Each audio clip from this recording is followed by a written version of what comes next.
sepatu ya. Banget. Jadi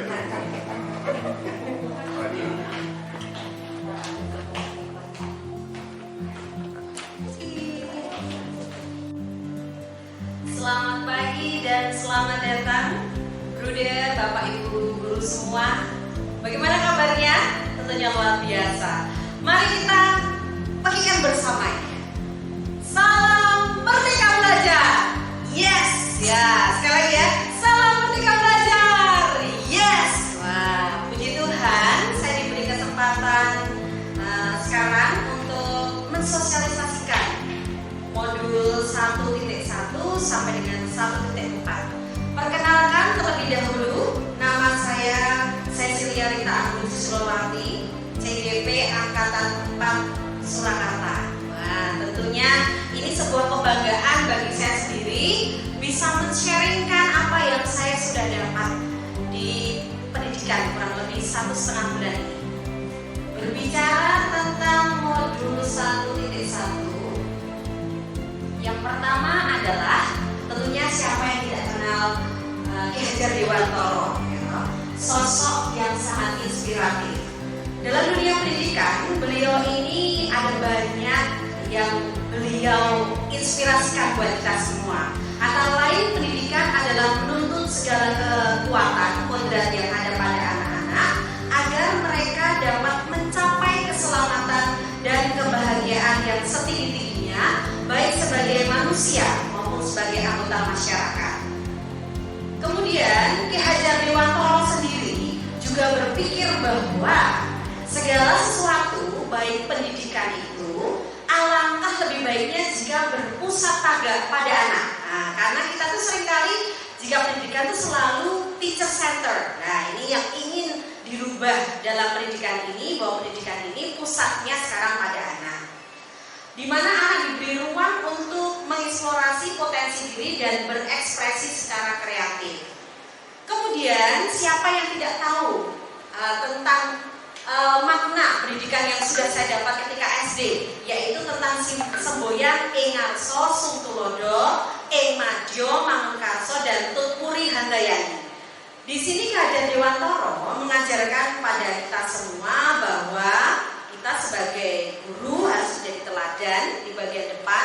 Kemudian kita juga Madyo Mangunkarso, artinya kita selalu memberi semangat pada anak didik kita. Dan tentunya Tutpuri Handayani, kita juga mendorong anak dari belakang. Maka ketika Ki Hajar Dewantoro tadi dengan pikirannya yang brilian dan luar biasa, mengajak kita untuk ayo kita dorong anak-anak. Tidak kita yang menjadi kreator, tapi anak yang dijadikan seorang kreator. Kemudian dalam Ki Hajar Dewantoro sendiri juga mengajarkan adanya sistem AMOM, yaitu pendidik atau guru sebagai pamong akan memberikan tuntunan agar anak dapat menemukan kemerdekaannya dalam belajar. Ya, seperti saya katakan dulu tadi bahwa guru ini sebagai fasilitator. Jadi kita itu seharusnya hanya memfasilitasi saja, biar anak yang terus-menerus berkembang, kreatif, dan menemukan kemerdekaan dan kebahagiaan mereka dalam belajar. Dan pendidikan adalah juga tempat persemian benih-benih kebudayaan. Pendidikan dan kebudayaan harus berjalan beriringan untuk mencapai peradaban bangsa. Fondasi kebudayaan, pendidikan bertujuan mengembangkan manusia yang pintar secara kognitif dan juga memiliki moral dan estetika. Ki Hajar Dewantoro sendiri yakin bahwa untuk menciptakan anak Indonesia yang beradab, maka pendidikan menjadi salah satu kunci utama. Nah, sekali lagi ya, jadi pendidikan menjadi salah satu kunci utama. Dan ini mungkin hal baru untuk kita. Di sini dijelaskan bahwa Ki Hajar Dewantoro itu mengutarakan bahwa sebenarnya anak itu punya dua kodrat, yaitu kodrat alam dan kodrat zaman. Ki Hajar Dewantoro menjelaskan bahwa dasar pendidikan anak itu berhubungan dengan kodrat alam dan kodrat zaman. Jadi kodrat alam itu berkaitan dengan sifat yang bentuknya lingkungan di mana mereka berada, dan kodrat zaman itu berkaitan dengan isi dan irama. Nah, untuk itu apakah penjelasan saya di modul 1.1 ada kesulitan dan masih ada pertanyaan? Oh ya, silakan Bu. Oh iya, pertanyaan tadi ya tentang kodrat alam dan kodrat zaman ya. Sebentar, saya flashback dulu untuk materi kodrat alam dan kodrat zaman. Jadi di sini sebagai guru tentunya kita harus memahami bahwa anak itu tidak bisa kita paksa. Kenapa kita harus mengikuti anak pada zaman zilenial ini? Tentunya begini, kalau anak itu kita sebagai guru memaksakan mengikuti zaman kita, zaman kolonial, nah ini ya, anak ini akan terkungkung dalam pendidikan itu. Tetapi dengan melihat anak sesuai kodrat zamannya, bahwa anak-anak sekarang tuh, anak-anak zilenial tuh anak-anak yang memang beradaptasi dengan teknologi, anak-anak yang memang tidak suka kalau kita beri pembelajaran secara diktator terus begitu, tetapi mereka itu harus diberi kebebasan untuk mengembangkan dan mereka sendiri akan menemukan kebahagiaan di situ. Nah, itu yang namanya kodrat zaman. Jadi guru perannya di sini harus benar-benar tahu bahwa kita itu berada di zaman zilenial, bukan kolonial. Jadi bukan waktunya kita lagi untuk mendikte anak, tapi biarkan anak itu kita gali, kita beri kesempatan untuk berkembang sesuai dengan kodratnya. Zaman dulu kalau sekolah memang harus duduk ya, strict gitu ya. Tetapi zaman sekarang anak itu pengen belajar dengan bebas, tidak apa-apa belajar di alam, semacam belajar di outing class, supaya itu anak-anak bisa meresapkan materi pembelajaran dengan baik. Itu ya, bisa menjawab pertanyaan ya dari Ibu? Ya, terima kasih. Saya lanjut kemudian untuk modul 1.2. Nah, tadi kita sudah mengenal tuh Ki Hajar Dewantara itu seperti apa. Sekarang kita masuk ke nilai dan peran guru penggerak. Nilai dan peran guru penggerak itu harus dimiliki seorang guru penggerak untuk mewujudkan profil pelajar Pancasila. Guru penggerak itu siapa? Yang kita semua ini sebenarnya. Tetapi saya ini baru dilatih untuk menjadi seorang guru penggerak yang menggerakkan komunitas. Harapannya nanti apa yang saya latih ini bisa menggerakkan komunitas saya. Nah, saya harap nanti teman-teman juga ikut dalam program guru penggerak selanjutnya ya. Kemudian nilai guru penggerak apa saja? Ada mandiri, ada reflektif, kolaboratif, inovatif, dan berpihak pada murid. Nah, ini kan selaras sekali dengan prinsip Ki Hajar Dewantara tadi ya Bapak Ibu ya, bahwa kita harus fokus pada anak. Dan inovatif ya tentu karena kita sudah berada di zaman zilenial, mengajarnya juga kalau bisa tidak hanya dengan kertas, tetapi dengan laptop dan sebagainya. Kemudian peran guru penggerak.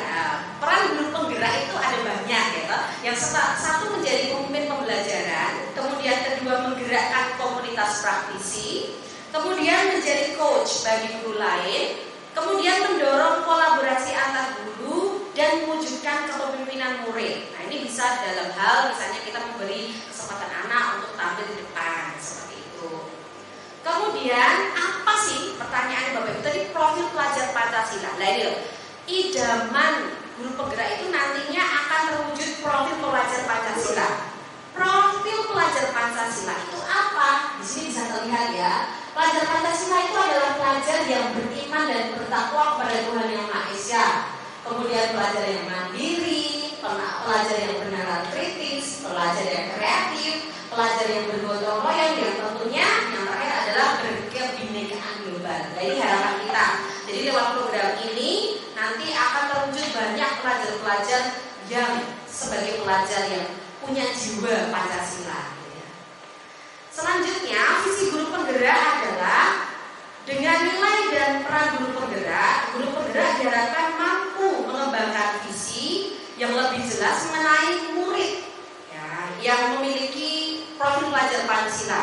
Kemudian diharapkan bisa memetakan kekuatan yang dimiliki, kemudian mewujudkan visi pendidik yang tentunya berpihak pada murid. Nah ini, pokoknya intinya itu semua kita ingin menggiring anak untuk aktif, bukan teacher center lagi, tetapi menjadi student center. Kemudian guru penggerak dapat merumuskan dan mencapai visi yang menumbuhkan profil pelajar Pancasila melalui inisiatif perubahan yang positif dan apresiatif. Pastinya ini kok ada apa namanya? Sebuah pertanyaan. Apa toh? Nah, inquiry apresiatif Nah, inquiry apresiatif adalah upaya untuk mencapai visi guru penggerak, yaitu dengan menerapkan sebuah pendekatan inquiry apresiatif dengan tahapan bagja. Nah, ini pasti Bapak Ibu semua ini penasaran nih, kok bagja itu apa? Ini ada singkatannya nih Bapak Ibu. Dan inquiry apresiatif itu adalah pendekatan manajemen perubahan yang kolaboratif yang berbasis kekuatan. Jadi kita gali kekuatan diri, kekuatan sekolah, sehingga nanti terwujud visi-misi murid yang kita idam-idamkan. Kemudian bagja. Nah, tadi pertanyaannya ya, bagja itu apa? B. Nah, bukan bakso, tapi B itu buat pertanyaan, tuh ya. A. Ambil pelajaran. G. Gali impian. J. Jabarkan rencana. Dan A. Atau eksekusi. Nah, dari tahapan bagja B, A, G, J, A. Nah, ini adalah sebuah tahapan yang diperlukan seorang guru penggerak sehingga visi yang diidamkan dari sekolah Bapak Ibu itu apa? Misalnya ingin sekolah anaknya itu udah beriman, bertakwa, kemudian mempunyai impian tinggi yang kreatif dan inovatif.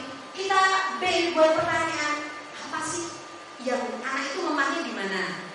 Anak itu kenapa tidak tertarik belajar ini karena apa? Kita buat pertanyaan. Kemudian kita ambil pelajaran, sebenarnya kita tuh punya kekuatan apa? Nah, dari tahapan-tahapan ini diharapkan nanti bisa diterapkan sehingga nanti ketika sudah tahapan eksekusi, ini menjadi satu kekuatan positif yang bisa mewujudkan visi kita. Kemudian 1.4 adalah budaya positif. Budaya positif ini modul yang menurut saya paling menarik. Dari 1.1 sampai 1.4, saya paling tertarik di modul 1.1 sampai dan 1.4. Kenapa? Modul 1.1 membuka mindset saya. Oh, Ki Hajar Dewantoro itu seperti itu toh. Ternyata saya sendiri sebagai guru belum menjadi Ki Hajar Dewantoro, tapi Ki Hijir Dibentiri ya. Jadi masih belum menjiwai guru. Nah, ternyata setelah melalui program ini, saya memahami, oh ternyata saya masih banyak yang menentang ya ide dasar dari Ki Hajar Dewantoro tadi, tidak relevan. Tapi ya bersyukur saya sekarang bisa menggali apa yang nilai-nilai inspiratif dari Ki Hajar. Sedikit lama-lama saya bisa menjadi Ki Hajar Dewantoro di versi zaman zilenial begini ya. Kemudian tentang budaya positif. Nah, budaya positif ini kenapa menurut saya merupakan modul yang paling menarik bagi saya. Budaya positif sekolah adalah nilai-nilai yang melandasi sikap dan perilaku kebiasaan yang dipraktekkan oleh semua warga sekolah. Jadi budaya positif yang tercipta di sekolah membantu pencapaian visi sekolah impian. Nah, tentunya sekolah impian kita kan adalah sekolah yang bisa mencetak generasi unggul gitu ya. Nah ini, maka kita harus membidayakan positif dari kepala sekolah, guru, karyawan, sampai dengan murid. Iklim di sini positif. Tentunya visi sekolah impian akan terwujud. Kemudian, tujuan dari disiplin positif itu apa? Tujuan dari disiplin positif adalah menanamkan motivasi yang ketiga pada murid-murid kita, yaitu menjadi orang yang mereka inginkan dan menghargai diri sendiri dengan nilai-nilai yang mereka percaya. Ketika murid-murid kita memiliki motivasi, tentunya mereka nanti akan memiliki motivasi intrinsik yang berdampak panjang dan motivasi yang tidak akan terpengaruh dengan adanya hukuman atau hadiah. Selama ini kita masih sering sekali menerapkan hukuman atau hadiah, hukuman bagi anak-anak yang salah atau jelek gitu ya dalam kategori ini, dan hadiah buat anak-anak yang pandai. Ternyata ini berbeda ya. Yang kita pelajari di sini bahwa sesuatunya ini berbeda dari yang kita pikirkan. Mereka akan tetap berperilaku baik dan berlandaskan nilai-nilai kebajikan karena mereka ingin menjadi orang yang menjunjung tinggi nilai-nilai yang mereka hargai. Nah ini ya, keyakinan kelas.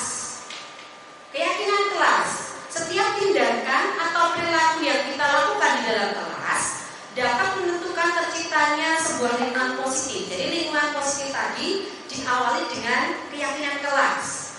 Perilaku warga kelas tersebut menjadi sebuah kebiasaan atau habit yang akhirnya membentuk sebuah budaya positif. Seperti tadi saya bilang, jadi positif itu harusnya tidak hanya murid ya saja yang dibudayakan positif, dari gurunya juga harus mindsetnya positif, dari kepala sekolah juga harus bermindset positif, tenaga pendidik dan pendidikan juga membawa iklim ke arah positif. Nah itu tentunya dengan komite dan lainnya, maka akan tercipta sekolah-sekolah impian kita.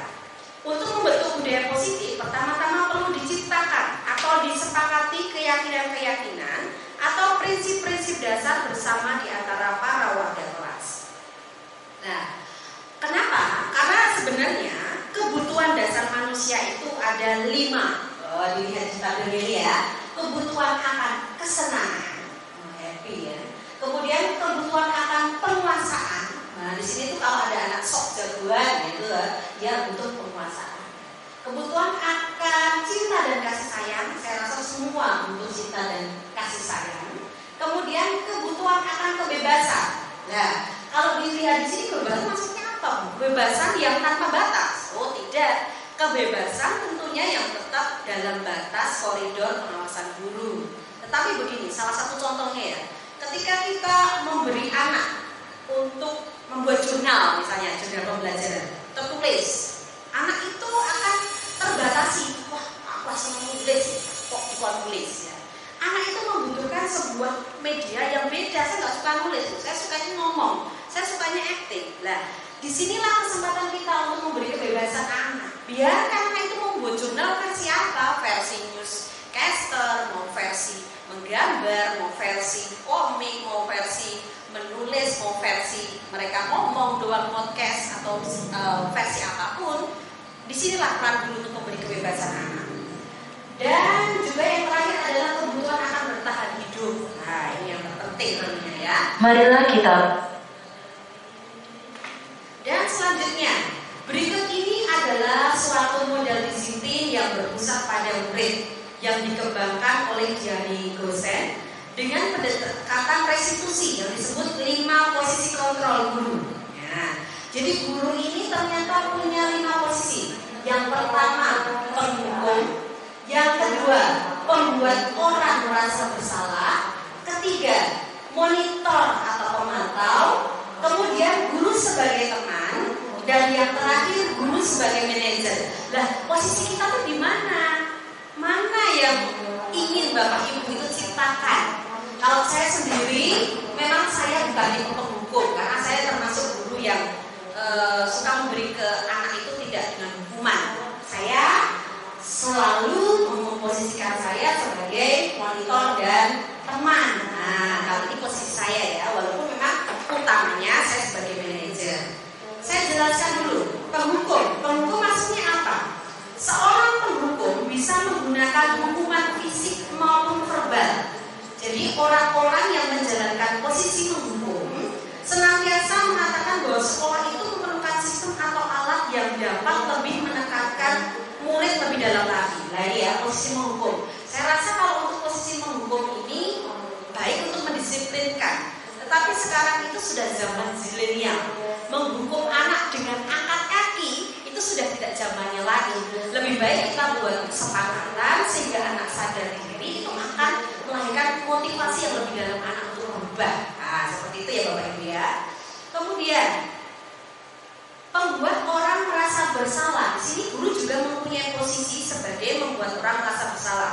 Pada posisi ini biasanya guru akan bersuara lebih lembut. Membuat orang merasa bersalah akan menggunakan keheningan untuk membuat orang lain merasa tidak nyaman, bersalah atau rendah diri. Posisi murid akan memiliki penilaian diri yang buruk tentang diri mereka. Murid merasa tidak berharga dan telah mengecewakan orang yang disayanginya. Contohnya bagaimana nih Bu? Saya belum paham. Oke ya. Contohnya begini, misalnya ada satu anak yang ramai di kelas atau memecahkan barang. Ya. Kemudian kita sebagai guru bisa tidak langsung, hei gelasnya itu kenapa? Nah, tidak. Tetapi kita pelan-pelan mendekati anak itu. Bagaimana nak? Apa yang terjadi? Gelasnya kenapa? Aduh, gelasnya ini kan sebenarnya bisa digunakan untuk alat minum ya. Ini kenapa ini? Ya, padahal ibu itu sudah membeli gelas ini merupakan hadiah spesial buat kamu, kok kamu pecahkan. secara tidak langsung kita tidak seperti yang pembunuh tadi langsung berteriak keras, kamu angkat kaki, angkat dan keluar dari kelas ya seperti itu. Tetapi anak secara terlambat lalu merasa sendiri bahwa itu bagian dari salah saya. Nah, terus melahirkan sebuah komitmen atau kesepakatan baru ya. Dia akan membuat sebuah perjanjian baru untuk memperbaiki kesalahan. Kemudian teman, nah ini posisi yang paling saya nyaman ini. Guru pada posisi ini tidak akan menyakiti murid, namun akan tetap berupaya mengontrol murid melalui persuasi. Posisi teman pada guru bisa bersifat negatif atau positif. Positif di sini berupa hubungan baik yang terjalin antara guru dan murid. Tetapi guru di posisi teman menggunakan hubungan baik dan humor untuk mempengaruhi seseorang. Tapi ingat, karena kita posisinya guru, ya kita tetap menempatkan diri sebagai guru, teman, tetapi tidak terlalu kebablasan. Sehingga nanti takutnya ketika kita memposisikan diri secara utuh sebagai teman, sopan santun, tata krama itu kemudian menjadi hal yang bagi mereka alat biasa, alat pak, nah itu. Tetap kita tanamkan sebuah kesopanan, walaupun ya kita sebagai teman, kita bisa diajak sharing, gitu ya. Nah ini posisi yang saya paling suka karena saya termasuk humoris. Kemudian posisi monitor atau pemantau. Posisi pemantau atau monitor berdasarkan pada peraturan-peraturan atau konsekuensi dengan menggunakan sanksi atau konsekuensi. Kita tidak dapat memisahkan hubungan pribadi kita dengan murid. Sebagai seorang yang menjalankan posisi pemantau, itu maka sangat mengandalkan perhitungan catatan data yang digunakan sebagai bukti perilaku seorang. Misalnya ada anak yang melanggar atau mencontek. Nah ini tidak sesuai dengan kesepakatan kelas, ibu catat ya di bagian buku pelanggaran. Nah itu salah satu monitor atau pemantau. Ini sebenarnya penting juga ini untuk mengontrol perilaku anak. Dan di sini posisi manajer. Nah ini posisi yang paling pas sebagai seorang guru. Guru sebagai posisi manajer adalah posisi mentor, di mana guru berbuat sesuatu bersama dengan murid, mempersilahkan untuk bertanggung jawab atas perilakunya, mendukung murid agar menemukan solusi atas permasalahan sendiri, dan mengajak murid untuk dewasa. Inilah posisi idaman ya seorang guru kalau bisa menjadi posisi manajer itu luar biasa. Ini saya juga masih terus belajar. Ya, nah sekarang restitusi. Restitusi itu apa? Sebuah cara menanamkan disiplin positif pada murid. Restitusi sebagai salah satu cara menanamkan disiplin pada murid sebagai bagian dari budaya positif tadi untuk mewujudkan visi murid impian kita. Nah, restitusi itu membantu murid menjadi lebih menemukan tujuan, disiplin positif, dan memulihkan dirinya sendiri. Tahapan restitusi berbeda dengan menghukum. Jadi dia tuh hanya istilahnya membuat anak berefleksi diri. Nah, kalau dilihat dari tahapannya, segitiga restitusi, ini memudahkan para guru atau orang tua untuk melakukan proses untuk menyiapkan anaknya melakukan restitusi. Nah, segitiga restitusi itu prosesnya seperti apa tahapannya? Yang pertama kita harus menstabilkan dulu identitasnya. Kemudian kita tahapan selanjutnya adalah kita memfasilitasi tindakan salahnya tadi dan menanyakan keyakinan. Jadi 3 tahapan ini penting ketika kita melakukan segitiga restitusi kontrol tadi. Nah, langkah-langkahnya begini. Nah, langkahnya adalah ketika menstabilkan identitas, kita semua akan melakukan hal yang terbaik yang bisa kita lakukan. Nah, ketika validasi tindakan salah, maka semua perilaku itu pasti punya alasan. Jangan langsung kamu salah, apa? Ditanya dulu terlebih dahulu. Jadi kita tidak boleh langsung menjudge murid ya. Kemudian menanyakan keyakinan, mengingatkan kembali sehingga motivasi internal itu mereka sadar. Oh ini saya salah ini karena apa?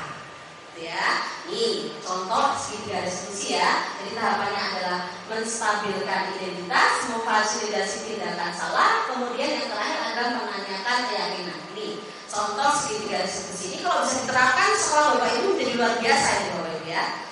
Oke, menstabilkan identitas adalah bagian dari segitiga yang bertugas mengubah identitas anak dari anak gagal melakukan kesalahan menjadi anak sukses.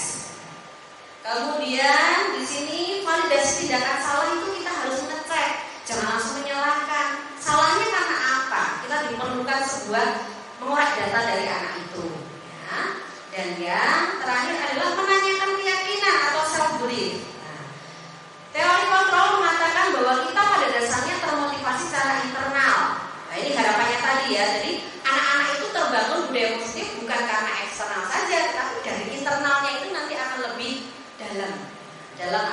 Sama. Ya. Guru penggerak mempunyai peran yang sangat penting dalam menggerakkan pihak lain di lingkungan sekolah untuk berkolaborasi dan membangun budaya positif di sekolah sehingga terwujud lingkungan belajar yang berpihak pada murid. Jadi Bapak Ibu, dengan semua modul yang kita pelajari tadi dari modul 1.1 sampai 1.4, kalau saya sih yang paling menarik 1.1 sampai 1 dan 1.4, itu membangun mindset saya untuk menjadi guru penggerak yang baik. Minimal perubahan dari dalam diri saya, kemudian saya berusaha menggerakkan komunitas saya sehingga visi murid impian tadi. Nah, kalau kita menerapkan apa yang diajarkan di Ajar Dewantara dan mengikuti program ini, maka sekolah kita akan menjadi sekolah yang lebih hebat. Generasi kita akan menjadi generasi yang lebih hebat. Ya, siap Bapak Ibu ya? Apakah ada pertanyaan lagi? Ya, oke. Gimana Ibu? Izin bertanya, apakah diperlukan hubungan dalam prinsip segitiga distribusi? Bisakah dijelaskan kembali? Terima kasih.